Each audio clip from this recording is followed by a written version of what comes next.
the d5 knight is hanging, the a7 pawn is hanging, the e4 pawn is hanging. I was like, bro, like, you're cooked. Like, I'm gonna win this game and life is gonna be great, except knight c3. That's the issue. And now if rook takes a7, rook d8, and I lose. I am barreling through. You won 2 pawns. You have 3 connected pass pawns. I don't care. I'm angry and I'm going to kill you. That's kind of what I'm trying to claim here. I just played a quick tournament here in Pennsylvania, and it was a game in 10, delay 5 tournament. I ended up notating it, even though it's a fast time control, because I thought it would be fun to do here. So without further ado, let's hop right into it. My opponent played e4. So the ratings that you see here, 1700, that's my USCF quick rating. So I'm like around 2150 online. I'm around 1800 classical USCF rated, but I'm around 1700 for USCF quick rated, if that makes sense. My quick rating is 1700. There you go. And we have a Karakhan, and he advances, and I like to play the move c5 here. So I'm playing this young little kid. You can see his rating is almost 500. I did not know that during the game. I was just playing chess, and he takes. I'm gonna go through all the games in this one video, by the way. So strap on. I'm gonna go through them quickly. This is no engine recap. However, I might turn on the engine if I'm really curious about a position, and there are certainly some positions that happened throughout these rounds I do want to look at with an engine for at least a little bit. Okay, but this gambit basically, where I play c5, give it up, but then I play e6 to win it back. I've had good success with this opening in the Karakhan. I really like it. He defends it, and I attack it more. And the main move is bishop b5, pinning the knight to the king and trying to hang on to this pawn. But he instead plays knight f3, giving the pawn back, allowing me to take. But this is totally fine for white, nothing wrong with it. And then he plays an interesting move, b4. My first instinct was, well, I kind of want to go knight e4. Let's hop on into the center. I'm attacking f2. Maybe I can go queen b6 and attack both pawns at the same time. But I didn't like the move bishop d3. However, looking at it now, I just now realized that queen b6 is still really, really good. I thought after it takes, that he would go knight d4. And I was like, do I really want to double my pawns?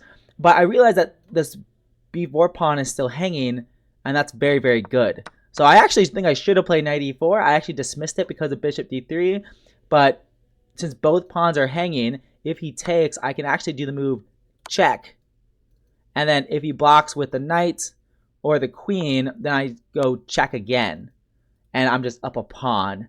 So actually, yeah, knight e4 would have been pretty good. But instead I go knight a5 instead, with the idea to go back to b6, and then I can go to c4 here. But this allows him to play c4 himself. He's attacking my knight. I go back to b6, and he plays c5. So I just allow him to get a bunch of extra space for free, but it's not like it's losing or anything. And sometimes it's nice to have your opponent extend their pawns so far forward, because you can attack their extended pawns, and you have easy play. So although I did not anticipate, in advance all of his pawn pushes, I actually didn't feel that bad about it. He plays knight c3, and I first wanted to play knight e7, but I didn't like how the knight could go to b5 and d6, and I was like, is this really necessary? Like after castles, knight d6, maybe it's fine because knight c6 attacks both pawns at the same time. Like the e5 pawn is only has one defender, but I have 2 attackers.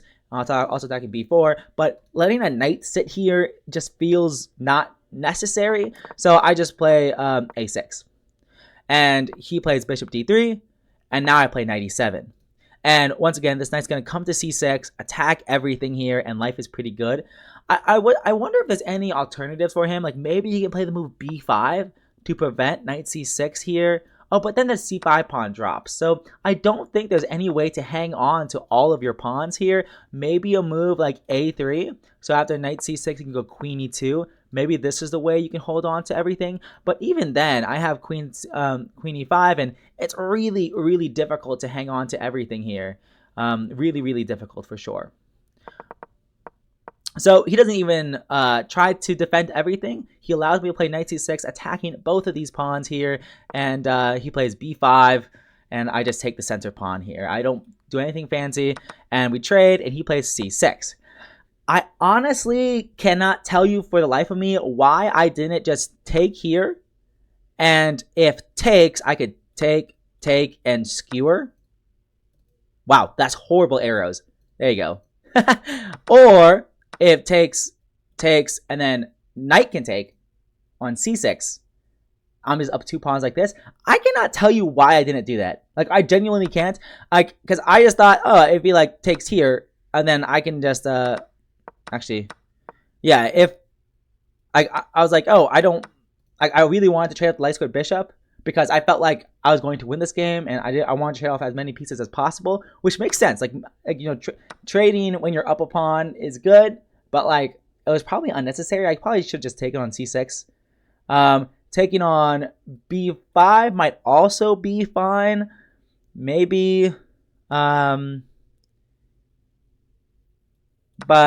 it feels a little bit more dicier, but it's probably totally fine though. Yeah, look at this position. You're still up 2 pawns, and life is good. So I probably, after c6, I probably should have taken one of the pawns, but instead I take the bishop, which is probably still totally fine, and then I take 1 pawn, but I don't win it back. I don't win a second pawn immediately. So it kind of stays there for a bit. I really wanted to play a move like queen b6, targeting the pawn, but like knight a4 gets a little bit annoying here, and I'm still probably doing great in this position, but why am I doing this? Why did I allow this pawn to stay around forever? And why did I allow the knight to get in? So it definitely. So I wanted to play queen b6, but I was like, okay, that's probably not a good move. And I really want to solve the issue with this bishop. Like the issue with this bishop is like I can't move it. Like probably a5 and bishop a6 is a good plan. That might be good, but I don't like how it does give up this b5 square, and maybe a knight can hop in. Although there's probably no threats here, like because like c7, like c8 is well guarded by all of my pieces, so he's never going to promote his pawn. But I didn't like how the b5 square opened up, and I can't play e5 to move my bishop out this way because the d5 pawn would hang. So that's why I played the move d4. I thought it was a nice move. It does give up the e4 square, so now the knight can hop in this way. But I didn't think it was that big of a deal. And but he doesn't even move his knight to e4. He plays rook a d1. So now if takes, then I lose the game on the spot. So so I just play e5. And my idea is I'm gonna put my bishop on e6 and then play f6, win connect 4, and be very happy in this position. So after I played e5, he plays queen f3. So a very, very tricky move, a nice move by my opponent, setting up, let's say I play f6, for example, c7. This is the move he's setting up, attacking my queen and attacking the rook that is undefended at the same time. So pawn takes, queen takes, and life is good for him. Although he's awfully close to trapping his own queen, like for example, bishop b7, but queen here. Although, wow, whoa, wait. Why is his queen actually trapped? That's wild. Although in this case, it's not super easy for him. Anyways, I'm so off track. I am so off track. Anyways, so there's that threat. So I just play bishop e6. This is the move I want to play anyways. And now if c7, my rook is guarded by my other rook and my queen, and life is good. And he actually plays c7. This is what he actually plays. And I call his bluff. I just take on c7. I'm saying, what discoveries could you possibly have? And I was thinking about he might play a move like knight e4. And if I fall asleep at the wheel and play queen b7, trying to pin his knight to my queens to force a trade, well, then knight f6, and uh-oh, SpaghettiOs, you dunzos, you lost your queens. So, but if a move like knight e4, I would have played queen e7, guarding the g5 square, and my queen guards the knight's movement actually kind of well here. And maybe even if he plays a move like knight c5, targeting my bishop, I can always put my rook on c1 or c8, I mean, or even take this pawn if I'm really feeling like a brave potato. So I'm not afraid of any of his knight moves, but he does end up playing knight d5. And I was like, okay, I'm just going to take. So he's attacking my queen, I'm attacking his queen, and life is pretty good. He touches his rook, but then realizes that, he's just going to be trading everything, which is not good if you're down 2 pawns here, because he gave up that c7 pawn, so I'm up 2 pawns in this position. And he ends up just taking my queen, I take his queen, he takes back, and now I play rook ac8. The worst thing I could possibly allow is allow him to double up his rooks on the 7th rank and wreak havoc. But even if I do allow both of his rooks on the 7th rank, it's probably still winning because I have this awesome passed pawn. But at any point, I know my position is winning, and I want to minimize calculation and minimize effort, and just play really, really simple chess. To my surprise, he doesn't double up on the c file or anything like that, probably because he was afraid of this passed d pawn. He just goes back, and I was like, okay, f6. He pushes a pawn, I centralize my king. I centralize my king. I centralize my king. There are definitely some other considerations here. Like, I was thinking about in some positions like rook a b8. So I could threaten to take once and then go rook b2. But I was like, this is so unnecessary. I'm just going to put my king in the center.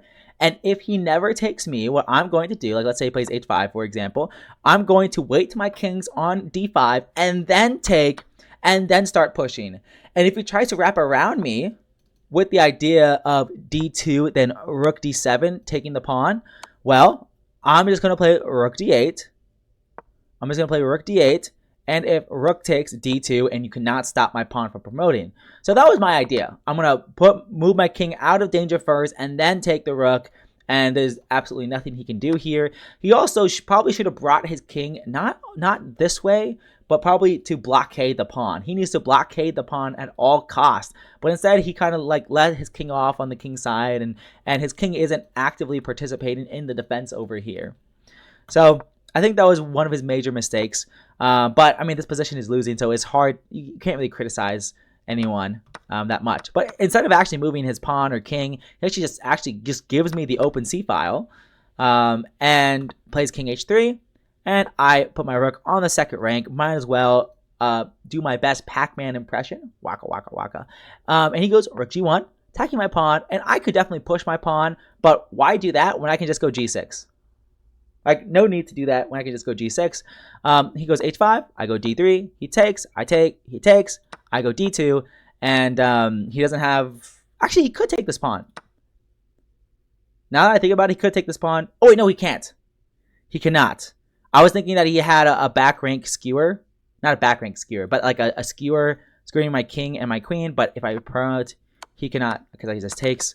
So he just goes back here, and I eventually checkmate him after I make a new queen, and we shuffle around a bit, and I'm just waiting, and it's checkmate from there, and that was round 1, and against a 500, so nothing crazy, but nothing bad. It could have been worse for me, but very smooth game for me, so I was kind of happy to see that. Round 2. I'm playing against fellow Shippensburg student Kevin Hemingway. He's our board 1. I'm our board 2. It's an ultimate matchup here. So it's time to battle my friend who is now my foe. I have the white pieces. I play e4. He plays d5. He's a Caricom player. He's a Sicilian player. He's an e5 player. He switches everything up. I was only mildly surprised by this Gandhi, but I know Kevin's willing to play every and any position here. So I take. He plays knight of 6 here. This is definitely the more popular way to play. I don't often see Class B players or higher. So Class B is 1600 to 1800. So I don't usually see Class B players and higher play the queen takes d5 Scandi. They usually play knight of 6 and delay the capture of the d5 pawn. That's usually the main way people play now. I like to play d4, and then most people play bishop g4, the Portuguese variation. But Kevin actually just took immediately on d5. And then I play c4, and I play knight of 3. And so basically, the point is, black has a very solid structure with c6, e6. But in return, white just has a big white center, and they just have a very pleasant and easy to play position here. There is no knockout punch against the Scandi. But here, Kevin plays a really interesting move, e6, blocking in his own bishop. And I was like, what? Like, I've never seen anyone play like that before. I guess the idea is that, like, if you rush it with bishop f5, then maybe queen b6 can be a little bit annoying on this b7 pawn. Or, like, I'm not sure what Kevin was thinking. But e6 is definitely a solid way to play, and it makes sense. And you're not going to develop your bishop this way. You're going to develop your bishop this way. And I end up playing bishop d3 here. So my thought process was okay, which one do I play? Bishop d3 or bishop e2? I know I want to put my bishop on one of those squares, but which one do I do? Bishop d3 is a more active square, and I thought this was totally good, and this is what I actually ended up playing.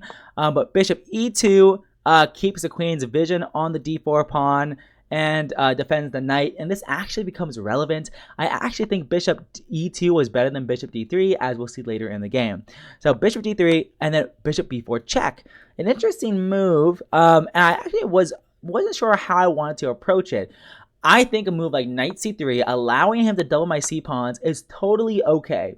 Like, I knew this was most likely totally fine, but I thought I didn't have to play a position like this.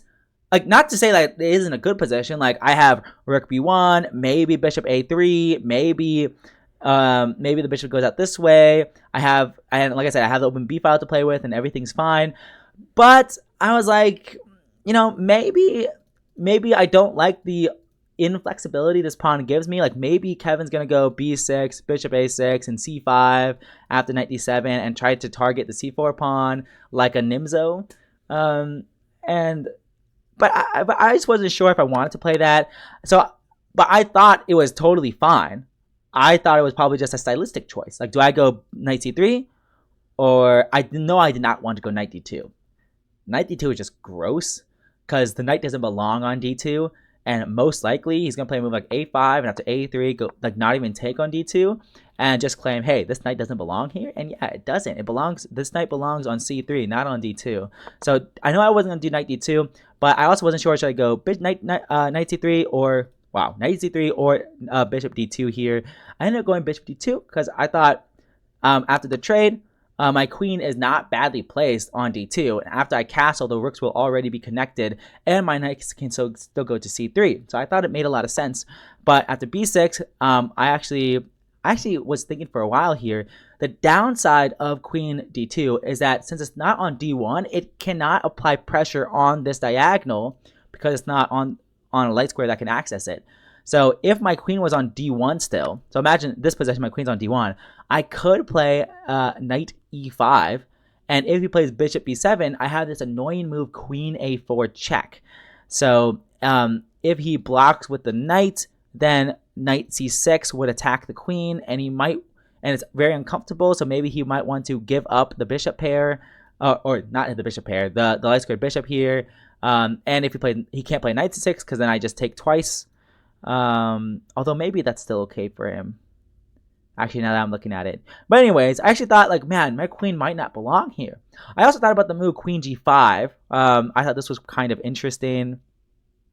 But I thought he would probably play bishop b7. And if takes rook here, then queen goes back. And I was like, this is not good for me. Why did I even think about this? This is stupid. So I was like, okay, I'm just going to go queen takes. So after b6, I was like, okay, I'm just going to go knight c3. After bishop b7, I'm just going to go bishop back to e2. So that's why I think just having the bishop back on e2 to begin with was the better idea. Or after bishop b4 check, I should have just gone knight c3 and allowed him to double my pawns because I shouldn't be worried about this. So that's my thought, but I'm not 100% sure. Okay, so bishop e2, castles, and knight d7. So he finishes up development. I put my rook in the center, and he plays this move c5. And I was interested here. I actually don't know what the best move is. I was really considering the move d5. And the idea is that, yes, I give myself an isolated d pawn, but I'm going to claim this is an asset rather than rather than a weakness. So like he could play a move like rook e8, but maybe I can even play a move like d6, and maybe I can try to You get a little bishop b5, maybe try to eventually go knight d5, and maybe I can put a rook on e7. Like, these squares are weak for him. The c6 square is weak, but it's like it's a very committal decision. Playing d5 is extremely committal, and in a game in 10 minutes with a 5-second delay per move, like it was really hard for me to make this decision. And I actually thought, like, even though it looks good and this pawn looks good, I did not think the moves would be easy to play. But maybe it is. Maybe it is. Like, for example, rook e8, bishop c5, and maybe after a6, a4, and I'm going to try to prevent him from playing b5 at all costs. Like, maybe it's actually good, and then, like, maybe I should have went for it. This is actually a moment where I'm going to turn on the engine. And let's see here. So, in this position, queen e3, wow, the engine's thinking here for a second here. So queen g5 is good, queen c1 is good, queen e3 is good. But d5 is not a bad move, though, and is just as good as all the other ones. So, okay, both moves are totally valid. I guess it's just a stylistic choice. But I actually went queen c2 here. And after pawn takes, rook takes, he played the move queen e7, stepping out of the x-ray and allowing his knight to move. But now I double up. He puts his rook on d8, but now I got the gun. This is Alekhine's gun here when you have the triple stack. And this position is very, very nice for me. He really cannot move. He cannot move his knight at all. And this is just a very pleasant position, but he finds a nice resource, e5. Forcing my rook to move, and there's actually not many squares for my rook. Rook d3, then e4. Uh-oh, you just got forked, bruh. And actually, to follow through, e4, rook e3, then knight g4, and the rook is trapped, the knight is hanging, life is bad, life is unhappy. So, d4, yeah, and after e5, d4 is covered, d5 is covered by the bishop and knight, and so the only square is rook d6. This is the only square for the rook here, and then he plays the move rook c8. So he's going to try to trade off his least active piece, the rook on a8, and that's what he does here. And I play h3, and I still thought I had a very, very pleasant position. I didn't see anything wrong with it. I wasn't sure if I wanted to play a move like queen e3, for example, because, well, now the knight is no longer pinned. He can move it, although in this case he loses this e5 pawn. So, but I didn't like sidestepping, out of the way, and like maybe like knight g4 could be a good move, like attacking my queen. And I just wasn't sure, like, does my queen really belong on like e3? I wasn't so super sure about it. So I decided I'd play the move h3. And so I'm not gonna firstly I make room for my king. So in any endgame, I'm not going to get back rank checkmated, and I also prevent any knight g4 nonsense if I do end up playing the move queen e3. So I thought it made a lot of sense. I thought h3 made a lot of sense, and it's a perfectly reasonable move. But now it does give him enough time to play rook c6, and he's going to try to start trading pieces here. And I play an interesting move that I couldn't figure out how to make progress in this position. Like, I made the maximum amount I could do with my heavy pieces, my rooks and queen. But I made the maximum amount of progress I could. So I really wasn't sure what to do here. I ended up playing knight g5 with the idea that after takes, and h6, I don't have enough control of the e4 square to go to e4, because if knight e4, then I just lose a piece, of course. So I really didn't know what to. So when I was back in this position, I decided that after all of the trades and h6, I would go to move bishop f3. This is how I was going to make progress. I think his light square bishop is his best piece. It has the most scope. It controls the center really well. Let's trade it off. So if he takes, I take, which is good for me, I think. And then if he takes, well, now my knight rotates back and life is good. So I thought this was perfectly fine, and I thought this position was decent for me. I didn't think there's anything wrong with this position. Also, this is where I stopped notating. So all the rest of this game was from memory. So Kevin, if you're watching, I may have gotten a move order wrong or something like that. So just be aware that I might have gotten the move order wrong. So king f8. Bringing his king toward the center, and I play knight d5 here. Really good move, blocking out his king from going forward. I was very happy with this move, yeah, I had no complaints here.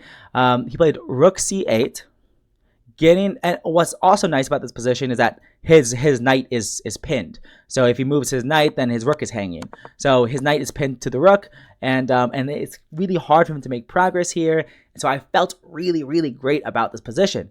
And even like a move like knight takes d5, his pawn would be hanging. Although maybe this is totally fine for him. I'm not super sure.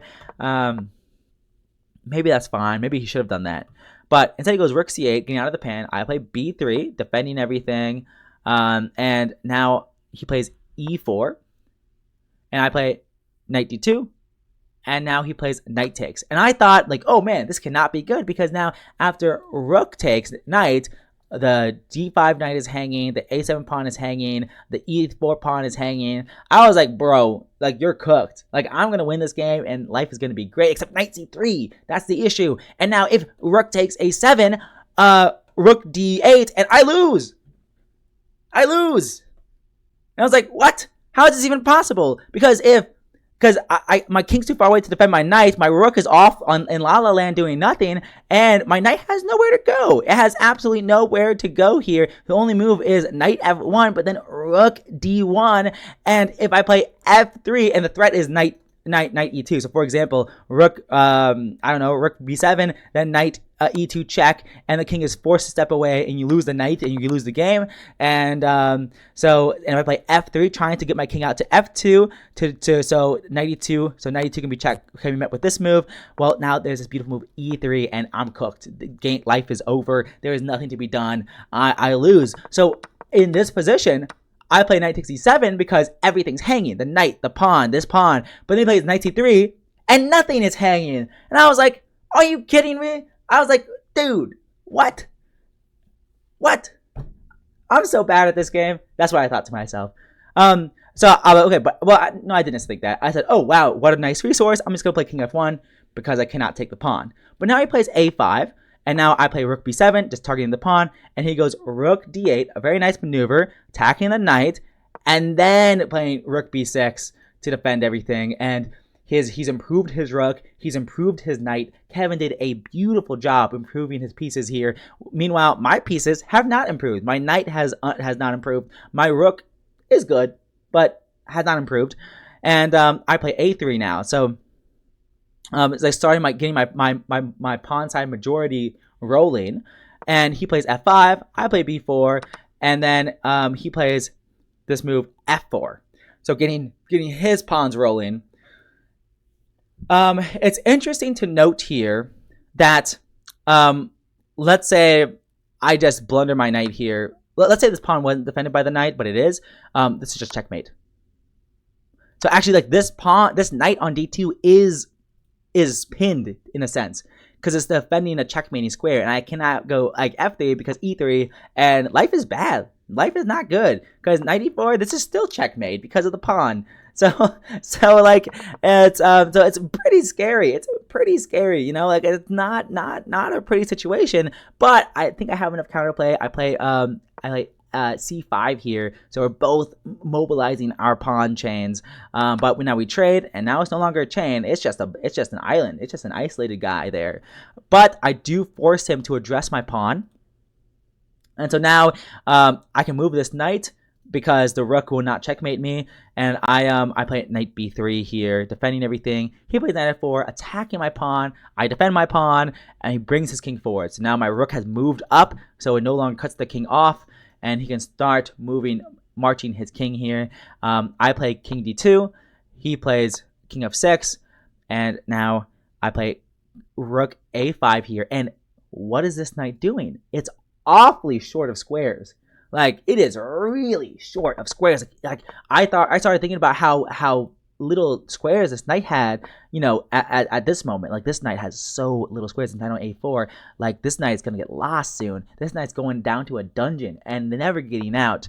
Except it always has a path out, right? Like, this square. So maybe in after king f6, maybe I could have played this move king c2. But I have to be kind of careful here because of e3, and like he might have this passed pawn here. Like, it's kind of annoying. So maybe I might not have enough time to trap his knight. But I do end up playing rook a5 here, dislocating his knight. And it only has one square, which is b2. And here I was like, okay, well now I can move my knight and try to mobilize my own pass pawn. But I touch my knight and I realize, oh no, I have to move it because touch move. But this is simply a fork. I'm attacking his rook, but he attacks my rook. But even worse than that, king move, knight takes, and the knight defends his own rook, and it's game over. And, you know, I'm just super sad about it. I mean, I had 10 seconds. I had I had less than 5 minutes for a long, long time, but probably around this, I had less than a minute.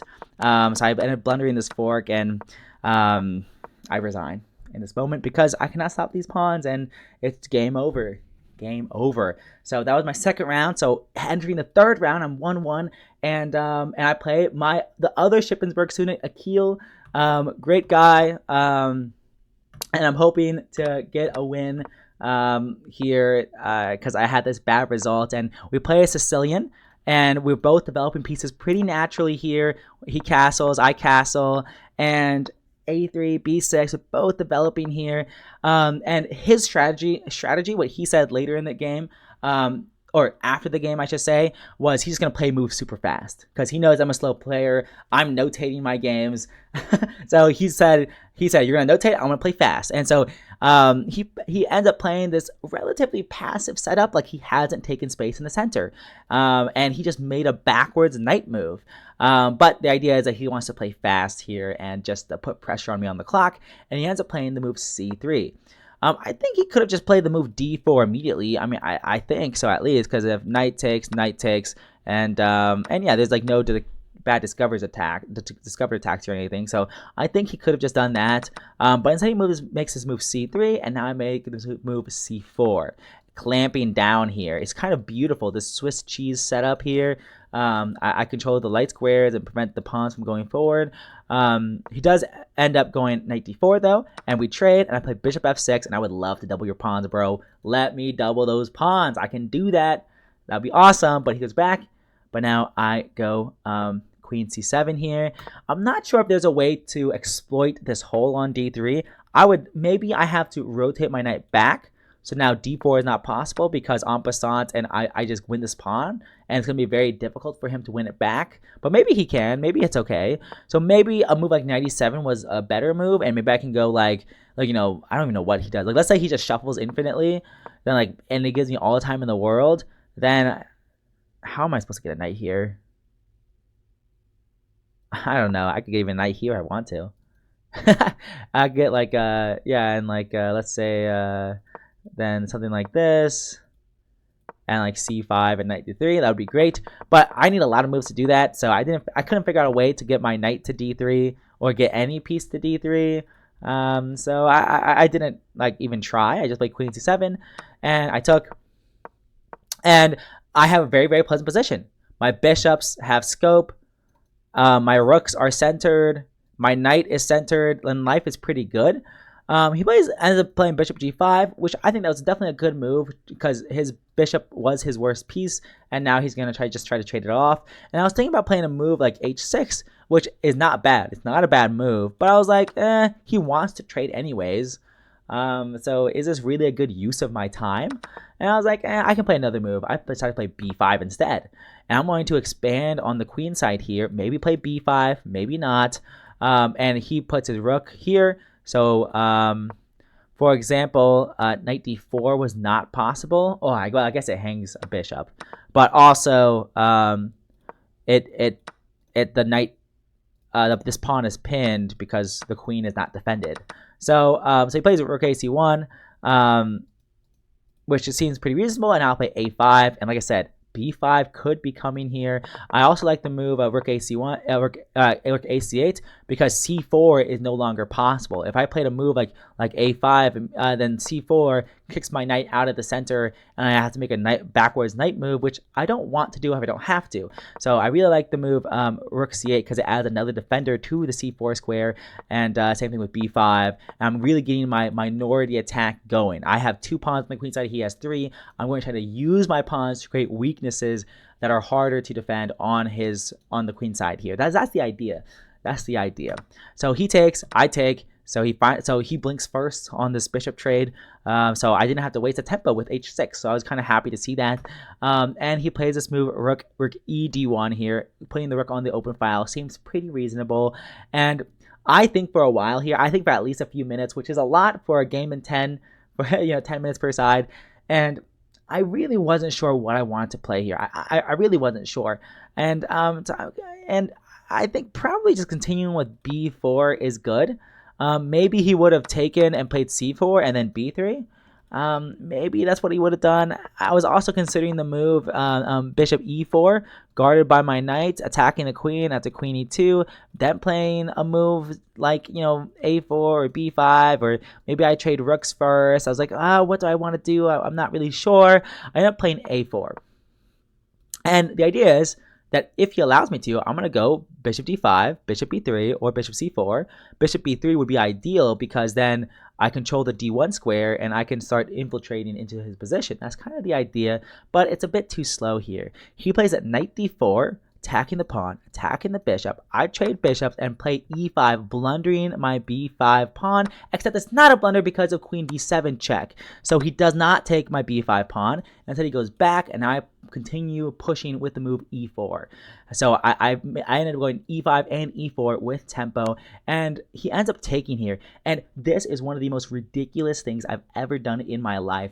I thought in this position for at least 4 minutes. And because I could take with the queen, and he cannot go rook e1 because of check.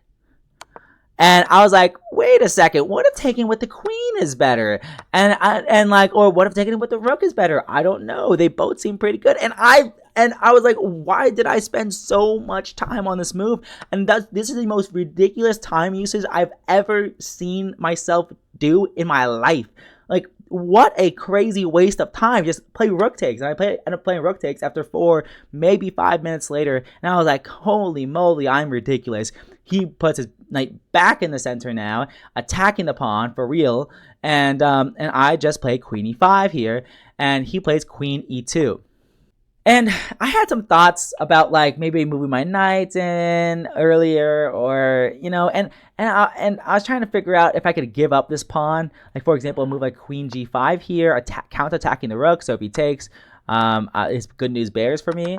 But I just wasn't sure. I was like, oh, if I go queen g5, if I go queen g5 and then rook d1, and he plays a move that he already wanted to play. He wants to put his rook on the open file, so I'm helping him, which is not good. So I was like, okay, I'm spending too much time on this again. I'm just going to play rook b8 after queen e2, rook b8, and I was like, oh my gosh, I'm so dumb. If rook b8, then knight c6, and I lose because it's a fork. So I'm just going to go rook d5 here, and he plays the move knight c6 here. And if I get lazy and play this move like queen g5, then there's this move check, and takes, and I win this, but like this doesn't look that good. Ooh, whoops, this doesn't look that good for me. I actually calculated this, and I was like, what am I doing? Like, what am I doing? Like, this looks ridiculous. And so I was like, okay, I'm just gonna go queen d6 instead, controlling the open d file very, very well. And he ends up taking, he ends up playing knight b5 here, and now b5 controls these squares really, really well, but it does allow my rook to infiltrate here, and it is good news bears here. I play h5, giving luft to my king, so no back rank mate issues, although there were no threats at this moment. I actually wonder, there's no threat of checkmate here, so I could have probably played the move e3. I just now realized that, but probably would have transposed it pretty similar to the game here with the move h5. So just to get back to the position that actually happened, rook d2, queen takes, I play the move h5 immediately. And he takes the second pawn, but I play the move e3. And I am barreling through. You want 2 pawns? You have 3 connected pass pawns? I don't care. I'm angry, and I'm going to kill you. That's kind of what I'm trying to claim here. He plays rook f1, and here I couldn't figure out the attack here. I'm going to turn on the engine just for a second here. I couldn't figure out the way to win. What? The top engine move is queen d8, queen e6, or queen e5. What the heck does queen d8 do? That's the most ridiculous move I've ever seen in my life. Okay, but queen e5 makes sense because you're trying to go for this square. Queen e6 is better. Why? I don't know. Oh, because maybe you're trying to go for e2. Maybe that's one of the ideas. And if queen c6, then queen f5. And if queen f3, then takes, knight g4. And if, oh, I'm throwing in a fork. And if king back, then e takes, and black should be winning. It's not super clear to me why. Oh, there's a fork threat. This is a fork threat. But it's definitely gonna take some more work. So I didn't see that. Instead, I played the move knight g4 immediately, and which is still winning for black here apparently. But he gives some checks. He goes here, and he takes the pawn. And what I probably should have done here, I probably should have played the move g6, just so he didn't have the queen e8 check. But instead, I allowed him to give one more check and win this f7 pawn, which is still winning for me, but really, really dangerous. I mean, if I don't break through with the attack, he literally has 3 connected passed pawns on the other side of the board, so it's very, very scary. But I end up playing knight takes f2. Horrible move. Much better. I had the engine on. Much better, apparently, is queen c5. I did not see this move. Queen c5 is a ridiculous move. The idea is, that's crazy. That's crazy. Queen f3, for example. Well, queen c5, one thing it does, it defends h5. It defends f5. So white has no more checks. So, and if white makes a move like queen f3, firstly, if white goes h4, then e2? No, not e2. Oh yeah, because the queen guards f2. So then takes, and I'm still trying to go knight e3 check. And black is gonna break through. So a move like queen f3 here. What's the move? Knight takes f2 now, because white still doesn't have any checks. Wow. Also, the knight guards the e4 square from checks as well. And if a move like a king g1, then there's e2. Oh my god, that's crazy.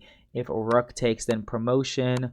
And if queen takes, then this move. Wait, no.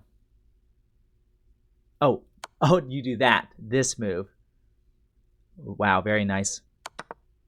So queen c5 here was the way to go. I was running low on time. I didn't quite get it. So instead of that, I played knight takes f2, and it is a draw because of check here, check here, check here. Oh wait, it's winning? g6. It's winning because after check here, white runs out of checks. Wow. This is just completely winning. Queen f4 check is tempting to play, but then takes, knight d3 check. After the king moves, e2. And the rook cannot block. Oh my god, that's crazy. But instead of that, oh my gosh, instead of that, he offers a draw here, and I just play queen g6. So it was like threefold repetition, but I decide I don't care. I'm just gonna play queen g6. I want to win this game. So it takes. He plays king f3, and I flag. And yeah, I lost, and that was sad. So this video ran on way longer than I wanted to be. I thought I was going to try to get through these games in like 5 minutes. I spent way longer than I expected to. So this video is only going over the first three rounds, and I will record a separate video going over the last 2 rounds later. But hey, I'll see you guys later. Thank you guys for watching. And yeah, tragic games against fellow Shippensburg students. I always lose to all Shippensburg students. It's crazy, man. But hey, I'll see you guys next one. Peace.